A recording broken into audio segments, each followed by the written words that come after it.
Chauhan house में आज एक ऐसा फैसला होने वाला है जो सिर्फ 2 लोगों की जिंदगी नहीं बल्कि पूरे परिवार की नींव हिला देगा।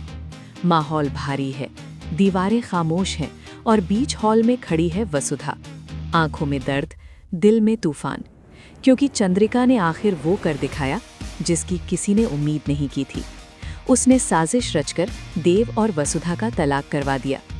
अनजाने में, बिना पूरी सच्चाई समझे, वसुधा ने तलाक के कागजों पर साइन कर दिए और अब सब कुछ बदल चुका है। देव के हाथ में जब वो साइन किए हुए पेपर आते हैं तो उसकी आंखों में अविश्वास साफ झलकता है।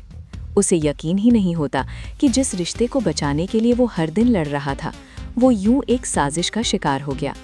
लेकिन असली झटका तब लगता है जब चंद्रिका ठंडी आवाज में कहती है, तुम देव की पत्नी बन सकती हो, लेकिन इस घर की बहू कभी नहीं।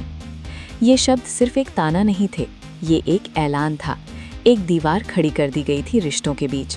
वसुधा का दिल टूट जाता है। उसे लगता है कि शायद वो सच में इस घर के लायक नहीं समझी गई। वो चुपचाप अपना सामान समेटने लगती है। हर कदम उसके लिए भारी है, हर कोना उसे उसकी अधूरी उम्मीदों की याद दिला रहा है। लेकिन कहानी यहीं खत्म नहीं होती। देव अब चुप रहने वालों में से नहीं है। उसकी आंखों में पहली बार विद्रोह दिखता है। वो अपनी माँ के सामने खड़ा होकर कहता है, अगर वसुधा इस घर से जाएगी तो मैं भी उसके साथ जाऊंगा। पूरा घर सन्न रह जाता है। चंद्रिका को उम्मीद नहीं थी कि उसका बेटा उसके खिलाफ खड़ा हो जाएगा। वो इसे जिद समझती है, लेकिन देव के लिए ये जिद नहीं, उसका प्यार और उसका वादा है। वसुधा उसे रोकने की कोशिश करती है, कहती है कि वो उसके कारण माँ बेटे के रिश्ते में दरार नहीं चाहती।